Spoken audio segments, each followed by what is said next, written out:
Bonjour, Isabelle Fauvès, directrice de l'association tutélaire de Moselle à Metz. J'y vais un peu faux comme ça, je n'ai pas rien préparé. Comment vous dire? Oui, on est optimiste comme vous. Enfin, je suis optimiste comme vous. Je pense qu'au regard effectivement de nos missions et de la complexité des situations des publics qu'on accueille, on a intérêt à être optimiste. Et si on est là, enfin si je suis là, c'est parce que je le suis et que j'essaye de continuer de l'être. Néanmoins, aujourd'hui, mais on est dans quelque chose d'indescriptible au niveau des difficultés qu'on rencontre au niveau des terrains. Et je ne sais pas, je vais peut-être vous choquer, mais je ne sais pas si effectivement, vous, au ministère, vous vous rendez vraiment compte de ce qu'on vit et de ce que les majeurs protégés vivent. Et malgré votre discours optimiste, franchement, lundi, on retourne sur le terrain et on va se dire « Waouh, comment je vais faire aujourd'hui ?» avec le peu de moyens, mais aussi le peu de lisibilité qu'on a sur la semaine prochaine, dans 15 jours, un mois. On continue d'évoluer au niveau de nos mesures de protection. Alors oui, j'entends, il faut qu'il y en ait moins pour que le droit fondamental des personnes soit respecté. Mais aujourd'hui, ce que nos associations vivent la plupart du temps, c'est un accroissement de mesures et des moyens qui arrivent un an après, quand ils arrivent. Et nos DDCS, en tous les cas, ma DDCS, elle est aussi très inquiète par rapport à ça, parce qu'elle dit on est dans le même bateau. Je ne peux rien vous promettre, Madame Fauvès. Je sais les difficultés que vous avez, mais néanmoins, je n'ai pas de réponse à vous apporter. Alors, être optimiste, oui, c'est bien, mais demain, qu'est-ce que je fais? Qu'est-ce que je réponds à mes équipes qui sont en souffrance de plus en plus, dont le boulot, qui n'est pas reconnu, mais qui en plus est complètement... comment on dit, on est cassé, quoi. C'est toujours à charge quand on parle des tuteurs ou des curateurs. Qu'est-ce que je dis, moi, à mes équipes? Qu'est-ce que je dis? Madame Fauvet, je pense que donc on a ressenti quand même une profonde inquiétude. Et Monsieur Andrieux peut-être apporter quelques éléments pour les rassurer. Est-ce qu'il les a? Je ne sais pas trop.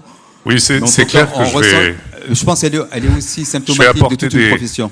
Des solutions immédiates et complètes. Non, vous me saisissez de quelque chose qui malheureusement nous remonte. Alors, par la chancellerie, par le biais des juges, mais je crois qu'il y a beaucoup de juges de tutelle qui sont parfaitement au courant de la situation des associations tutélaires.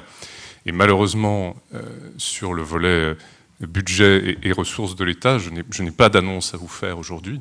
Et donc, j'ai tout à fait conscient qu'au quotidien, au fond, pour le dire autrement, je suis tout à fait conscient que la voie que le gouvernement essaie de tracer sur le moyen terme peut paraître difficile ou trop ambitieuse par rapport aux difficultés immédiates et quotidiennes qui sont les vôtres et qui sont sans doute partagées par énormément de personnes ici. En ce qui me concerne, c'est-à-dire avec ma vision chancellerie, ce que je peux affirmer, c'est que votre profession, par construction, non seulement est au cœur du dispositif, mais va l'être de plus en plus. Et que ça va nécessairement appeler à une forme de structuration et de reconnaissance plus importante. Il ne m'appartient pas de dire autre chose à ce stade, je n'ai pas de mandat et je n'ai pas de promesse à faire. Et voilà. Mais très clairement, sur l'horizon de long terme, et moi, dans une administration centrale au service d'un ministre, il faut que j'arrive à dire à ma ministre, ben voilà, dans 10 ans, on pourrait être là, ou là, selon les arbitrages qu'on fait. Dans cette vision de long terme, vous occupez nécessairement un rôle plus important. Comment la puissance publique va réconcilier la schizophrénie dont je faisais part tout à l'heure, c'est-à-dire à la fois l'idée qu'on a besoin de vous, à la fois pour protéger les gens, mais aussi pour garantir une meilleure subsidiarité, et le fait que les budgets se contractent. Sur le moyen terme, il va falloir que le gouvernement se réconcilie avec lui-même. Je le dis très clairement. J'ai conscience de la difficulté. Mais je ne suis pas en état de vous faire des promesses plus concrètes que ça. Je sais bien que ça peut être extrêmement frustrant. Je voulais peut-être rebondir, et ce n'est pas complètement sans lien avec ce que vous disiez, avec ce qui a été évoqué tout à l'heure sur la philosophie de la déjudiciarisation. C'est vrai, elle existe. Je pense toujours à un exemple, mais ce n'est pas pour dire moins de juges, plus d'avocats. Je pense que c'est un arbitrage qui est plus complexe, et en tout cas c'est un arbitrage qui ne peut pas être applicable à l'immense majorité des majeurs protégés qui sont dans un état de très très grande vulnérabilité. Mais la question de régler des problèmes, et notamment de garantir le vrai, le parfait et le plein accès au droit par d'autres moyens que la saisine du juge, est un mouvement de très long terme. Et là, je ne parle vraiment pas que des majeurs protégés. Dans la loi justice du XXIe siècle en 2016, on a par exemple déjudiciarisé le divorce par consentement mutuel. 2 avocats, un notaire, hop. Les Français s'en sont complètement emparés. Très très bien, si j'ose dire. Vous me direz quel rapport entre le divorce et les majeurs. Et je sais que c'est un changement culturel, mais c'est une tendance de fond. Et c'est pour ça que votre demande de reconnaissance, organisation plus rapprochement, le cas échéant, avec l'univers judiciaire, est pleine de sens. Parce qu'à l'avenir, on se reposera de plus en plus sur vous. Alors avec quel contrôle ? Contrôle de premier niveau, deuxième niveau, contrôle interne, contrôle externe. Tout ça est peut-être pas encore stabilisé suffisamment pour légiférer, pour créer tel ou tel dispositif. Mais c'est pour ça qu'une journée comme aujourd'hui, avec un intitulé qui peut paraître technique, n'est pas technique. C'est une question politique. Mais l'avenir est là. Donc j'assume totalement, et je trouve que le thème d'aujourd'hui est choisi avec une très grande pertinence. Voilà. Je peux dire un mot ? Juste un mot, et donc y mettre le neveu UNAF. Merci beaucoup, monsieur le directeur général, parce qu'on a vraiment le sentiment, en tout cas, que le ministère de la Justice s'est emparé de ce sujet. Et il se trouve que c'est l'organisation du programme qui fait ça, mais il nous manque un acteur, qui est celui du ministère des Affaires sociales. Mais voilà. Et vous savez combien nous sommes demandeurs d'un pilotage. Je donnerai un exemple précis pour lequel il n'y a pas de réponse forcément à apporter aujourd'hui, mais nos services sont confrontés à un problème qui est le suivant. Les juges continuent à décider de mesures et nos secteurs sont limités dans leur intervention. Il existe déjà des clauses de dépassement, donc c'est que nos services reçoivent des autorisations, elles reçoivent des enveloppes, elles sont autorisées à dépasser jusqu'à un certain point l'exercice des mesures, et donc aujourd'hui se pose un problème très concret. Ce sont des services qui n'ont plus l'autorisation d'exercer les mesures, et donc ça engage leur responsabilité, et des juges qui leur disent « mais vous n'avez pas à refuser ces mesures, je les décide parce que je les prends en tenant compte du droit des personnes ou de la protection ». Donc on a des cas qui ne cessent de s'amplifier, et je voyais il y a 2 jours dans un département un ensemble de services qui mettent maintenant en attente en fait des mesures. Et donc en fait ils écrivent aux majeurs protégés en leur disant le juge a décidé de l'attribution de mesures, nous sommes au regret de vous dire que vous êtes sur une liste d'attente puisque nous ne pouvons pas exercer les mesures. Donc on a aujourd'hui tous les cas de figure, mais voilà, donc on a un problème aujourd'hui très concret, et je vous le signale, hein, c'est pas pour avoir une réponse évidemment, mais qui fait peser une responsabilité évidemment très importante pour les services, d'ailleurs en termes d'assurance ou autre. Donc je pense que cet exemple montre d'abord quand même la gravité de la situation et renforce le besoin, c'est vrai, d'un pilotage chancellerie affaires sociales unique pour qu'on puisse traiter les 2 bouts de la question, parce que nos secteurs sont donc confrontés à cette partie un peu de ping-pong finalement entre des juges qui n'ont pas en fait le choix que d'attribuer ces mesures et des services sociaux, et on parlait des DDCS qui sont évidemment les pauvres, je dirais aussi, dans cette contrainte financière.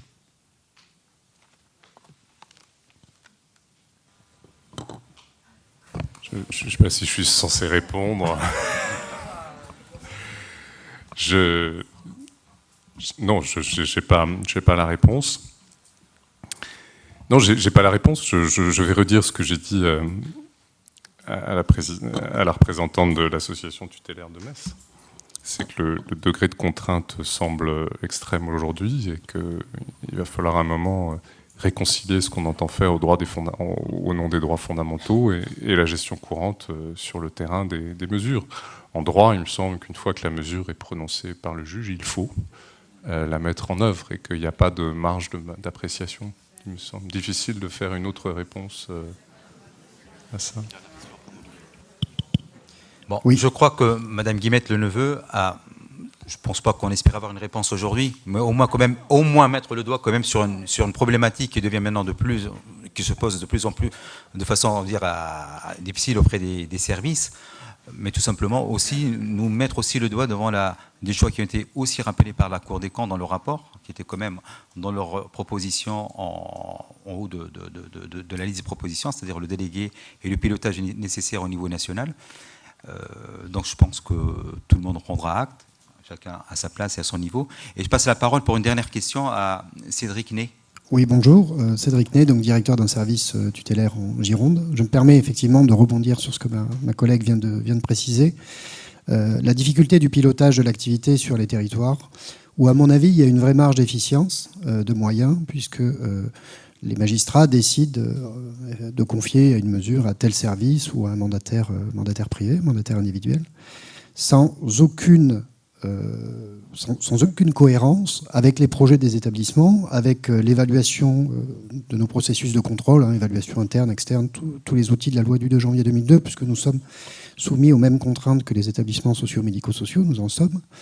Et pour autant, nos activités sont extrêmement variables en fonction des décisions des magistrats, des nominations qui peuvent changer. La conséquence de tout ça, ça veut dire c'est que nous construisons des budgets qui sont assujettis à une activité sur laquelle nous n'avons aucune maîtrise. Donc on peut être, comme l'expliquait la représentante de l'UNAF, sur une activité bien au-delà de ce que nous avions prévu dans nos budgets, voire en deçà dans certaines situations. Ce qui nous met en grande difficulté, puisqu'on n'a aucune cohérence, effectivement, entre l'ordonnateur, le magistrat, et les instances de contrôle et de tarification. Et ça, c'est un problème, à mon avis, crucial.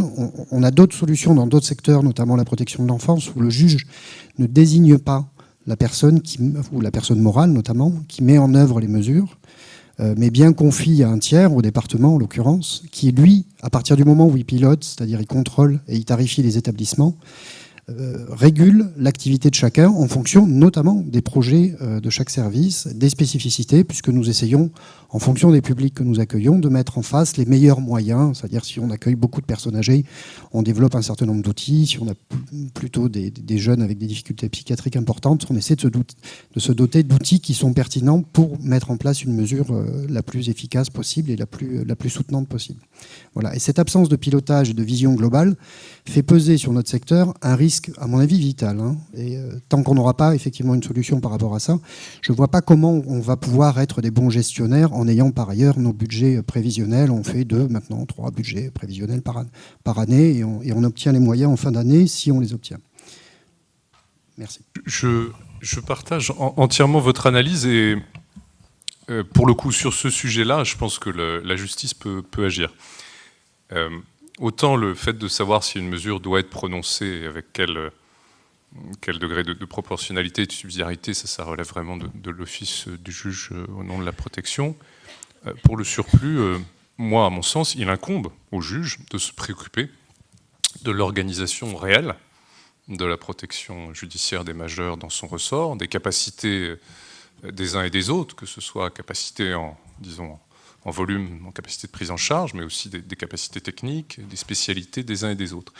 Et il faut, en théorie, je dois vous avouer, en théorie, ça devrait déjà être fait, qu'il y ait un pilotage unique judiciaire, c'est-à-dire avec un responsable, en fait, un magistrat qui soit un peu responsable pour l'ensemble du ressort du TGI et qui anime la politique des majeurs protégés, avec des liens qui ne soient pas liés uniquement à tel ou tel dossier, mais qui soient des liens institutionnels avec les associations et l'ensemble des intervenants, qu'on connaisse leurs capacités, leurs difficultés du jour, pourquoi pas les questions de financement également. Alors en théorie, ça devrait déjà être fait, mais le projet de loi va renforcer quand même cette possibilité. Pourquoi ? De deux manières. D'abord, on maintient finalement le juge d'instance, ça a été un gros débat, mais ça, je vous assure que c'est un grand et beau choix politique de le maintenir. Ça permet la spécialisation et la permanence face aux interlocuteurs. Et deuxièmement, la fusion du tribunal d'instance et du tribunal de grande instance permettra vraiment dans un même TGI d'animer clairement une politique unique. Après, derrière, ça, je vous ai fait une réponse avec 2 outils juridiques. La vraie question, elle est dans la sociologie des juges, leur formation, la manière dont ils conçoivent leur office. Ça peut varier d'un endroit à l'autre. Mais nous travaillons avec l'Association nationale des juges d'instance, que vous connaissez, et eux sont tout à fait conscients de la nécessité, pas seulement de prononcer des décisions, mais bien d'animer une politique au plan local avec l'ensemble des acteurs. Et donc, une fois la loi votée, nous, on va commencer un travail auquel vous serez associés, auquel on associera l'Association nationale des juges d'instance, un gros travail de pédagogie et de formation, non seulement sur les outils juridiques nouveaux, mais aussi sur comment est-ce qu'on anime, comment est-ce qu'on aide au fond un magistrat à animer une politique et pas seulement à prononcer de belles et justes décisions. Merci. Merci M. Thomas Andrieux pour cet effort aussi de nous éclairer. Peut-être que vous n'avez pas toutes les réponses, mais je pense collectivement, on va pouvoir aussi construire, parce que c'est une profession aussi qui se construit. Et puis, je pense aussi que vous êtes pour les démarches participatives, parce que c'est aussi un mode de production législative qui apparemment est de plus en plus en vogue, parce que certains textes ont été quand même rédigés sous ce format. Et espérons que ce format aussi vous allez nous l'appliquer, c'est-à-dire travailler ensemble, proposer et puis construire ensemble, c'est aussi important parce que je pense que le regard du terrain est important, cette capacité de retranscrire des difficultés que peut-être à un certain niveau ne sont pas palpables, qu'on n'arrive pas à toucher du doigt. Je pense que Mme Fauvé nous a apporté un exemple criant quand même de cette difficulté de terrain. Je pense qu'elle a été le porte-voix, elle l'a dit de façon très, très claire. On a perçu le message et j'espère aussi que vous l'avez perçu. En tout cas, nous souhaitons vous remercier aujourd'hui d'avoir consacré ce temps et d'avoir participé à notre colloque annuel de la FNAT. Et donc, je demande qu'on vous applaudisse aussi pour...